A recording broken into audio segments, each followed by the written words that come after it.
नियमों के तहत बुलडोजर एक्शन चलता है, लेकिन चूंकि मस्जिद थी इसलिए आप लोगों को दर्द होता है, आप वहां पर पहुंच जाते हैं।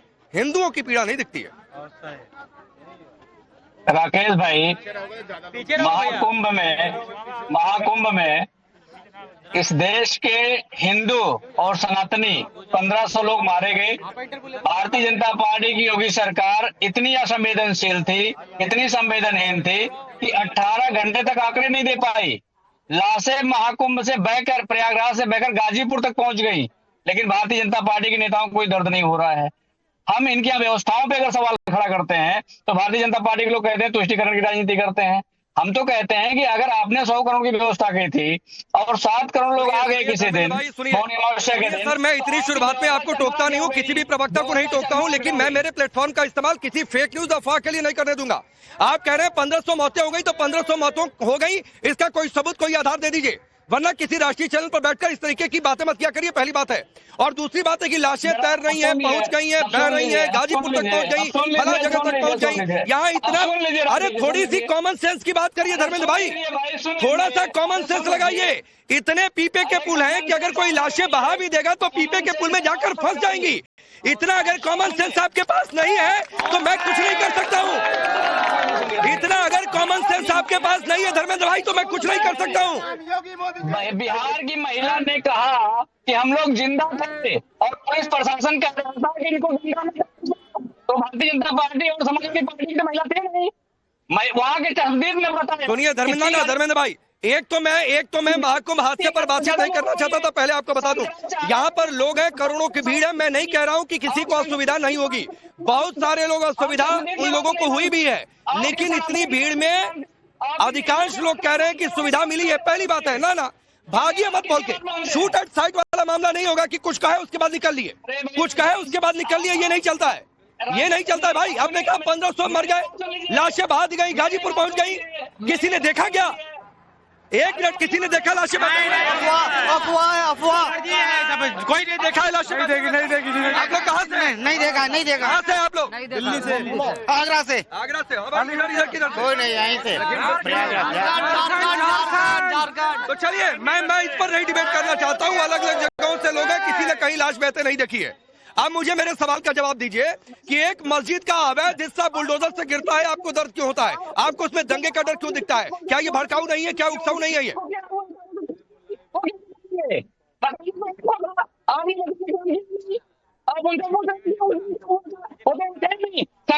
वहाँ पे उन्होंने बताया, सनातनी थे वहाँ उन्होंने बताया, श्रद्धालु थे उन्होंने बताया, हिंदू थे उन्होंने बताया, महिला बिहार की थी उन्होंने बताया, तो ये रिपोर्टर ने बताया, ने बताया, किसी ने आपने क्या कहा, लेकिन मनीष शुक्ला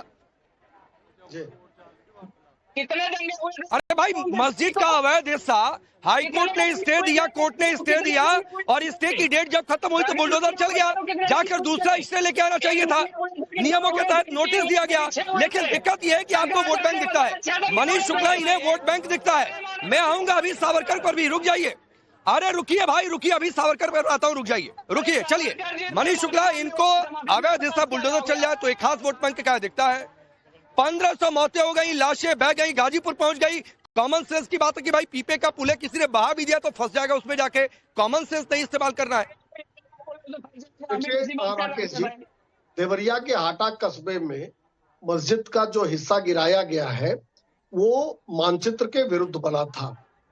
वहां की नगर पालिका ने विहित प्रक्रिया का पालन किया, पहले नोटिस दिया, नोटिस के बाद जब मस्जिद पक्ष ने समय मांगा तो उनको समय दिया गया, और उसी समय के दौरान वो लोग कोर्ट चले गए, कोर्ट से स्टे मिला, और स्टे की समय सीमा समाप्त होने के बाद भी आगे कोई प्रक्रिया नहीं चल रही थी, तो नगर पालिका ने विहित प्रक्रिया का पालन किया, फिर से नोटिस दिया और मस्जिद पक्ष को कहा कि जो आपने अवैध निर्माण किया है उसको स्वयं से हटा लीजिए। लेकिन मस्जिद पक्ष ने उस अवैध निर्माण को जब स्वयं से नहीं गिराया तो उसके बाद जो नगर पालिका है उसके जो पदाधिकारी हैं उन्होंने अवैध निर्माण को गिराने का आदेश जारी किया, जिसको हटाया गया है उस अवैध निर्माण को। और निश्चित रूप से उत्तर प्रदेश में कोई भी धार्मिक स्थल हो, कोई भी मकान हो या किसी भी प्रकार का निर्माण जो नियम विरुद्ध है वो नहीं चलेगा। और समाजवादी पार्टी केवल वोट बैंक के लालच में इस तरह के अवैध कब्जों का समर्थन करती है। और अभी जो इन्होंने महाकुंभ को लेकर बात कही है, दरअसल अखिलेश यादव से लेकर समाजवादी पार्टी तक सनातन के जनसमुद्र से घबराई हुई है। 13 जनवरी के पहले से ही आप अगर अखिलेश यादव के एक्स के पोस्ट को देखिएगा, बयानों को देखिएगा, ठीक है, वो घबराना नहीं घबराना जनता देख रही है, समझ रही है मनीष जी। लेकिन वरुण पुरोहित जी, संभल में भी पत्थरबाजों के घर जाने की रेस लगी हुई थी आप में और सपा में, गजब स्थिति थी। रेस कुशीनगर में भी लगी हुई है। मस्जिद का अवैध हिस्सा गिरा, नियमों के तहत गिरा, तो भी आप लोगों को दर्द हो रहा है। दर्द सावरकर का नाम पीएम ने ले लिया, जिसकी तारीफ कभी इंदिरा गांधी ने की, कभी महात्मा गांधी जी ने भी की थी, तो भी आप लोगों को दर्द हो रहा है। तो भाई फॉर्मूला एक ही लगता है कि हिंदुत्ववादी किसी का चेहरा है तो उससे दूर रखो अपने आप को, और जहां पर एक वोट बैंक है उसके जितना करीब हो सकते हैं, चाहे भाले कानून की उलट जाकर होना हो जाओ।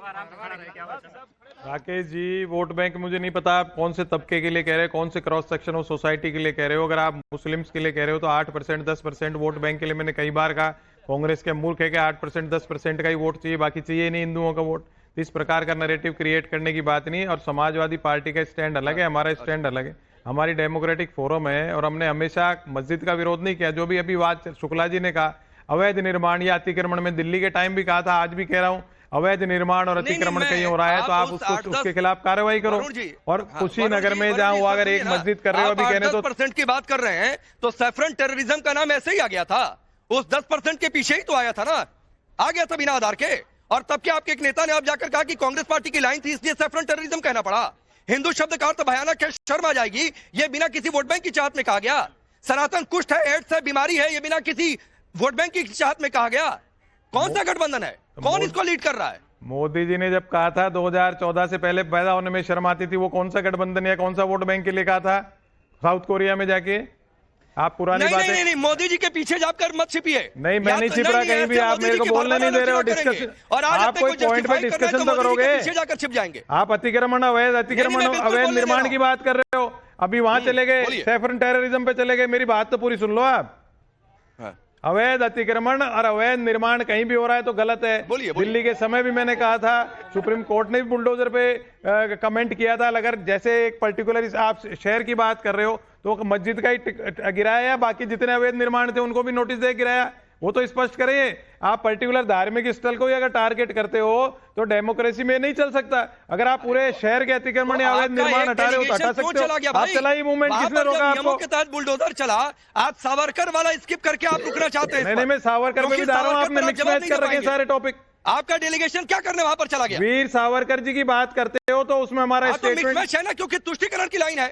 सावरकर का विरोध क्योंकि हिंदुत्ववादी चेहरा, और यहाँ पर अवैध हिस्सा गिर रहा है क्योंकि तुष्टिकरण वहां पर भी है। एक ही लाइन कनेक्ट कर रही है दोनों को। नहीं, आपको लग रहा है कनेक्ट कर रही है, कनेक्टेड नहीं है। वीर सावरकर किसी भी पूर्वज हमारे क्रांतिकारियों के, जिनके कारण आज हम बोल पा रहे हैं, आजादी मिली है, उस पर किसी प्रकार का कमेंट कोई भी करता है तो गलत है। हमारा हक ही नहीं है किसी पूर्वज के ऊपर कमेंट करने का। हम आप वीर सावरकर क्यों, नेहरू जी पे भी कमेंट कोई करता है तो गलत है। किसी पे भी कमेंट जो हमारे पूर्वज हैं, जिन्होंने आजादी